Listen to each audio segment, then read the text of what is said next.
Jason Griffith is without a doubt one of the perfect voices for Sonic, as he seems to fit the character the most for me personally.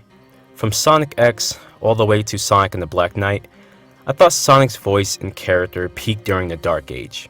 Unfortunately though, since his debut, many people hated his voice as they thought he was trying way too hard to copy or sound like Ryan Drummond, which I kind of understand within the context of Sonic X anyway, but I feel like most people missed the point of Sonic's voice direction during that time.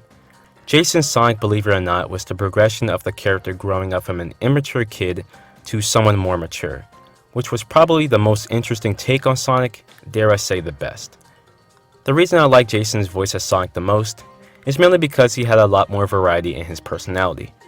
Probably going to get a lot of flack for this, and that's fine, but I felt that Ryan and Roger's take on Sonic was a bit one-noted. When I hear Ryan's Sonic, I hear a lot of his immature side, filled with his snarky responses and attitude, while with Roger's Sonic, I hear more of his humor side, filled with one-liners and puns.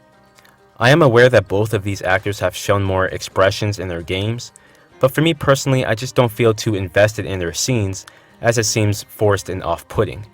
Jason, on the other hand, whenever he expresses a different side of Sonic, checks out in every box. He lands Sonic's attitude, humor, and emotional moments within each game he's in, even at his worst. It's almost the same reason why I like Sean Schimmel's take on Goku in Dragon Ball, as they share the same similarities. In terms of the dub feel anyway, I think Sean Schemmel is one of the best ones out there. Within every line he says, you feel the amount of effort Sean puts into the character, whether he makes Goku sound playful or serious. There have been different depictions of how Goku is represented, and while some are pretty good, there are some scenes in which I thought they could do a lot better. Sean just happens to get it right with me every time, and Jason is the exact same way.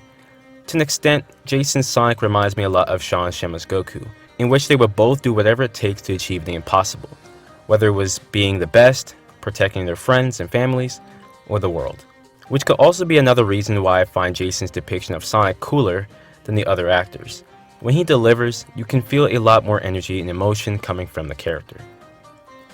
While I do think he was great within every game he was in, I think he was at his absolute best during Sonic and the Secret Rings, all the way up to Sonic and the Black Knight. I would count Sonic 06, but the weird cutscenes took me out from taking them seriously. But in-game though, I thought he was pretty good.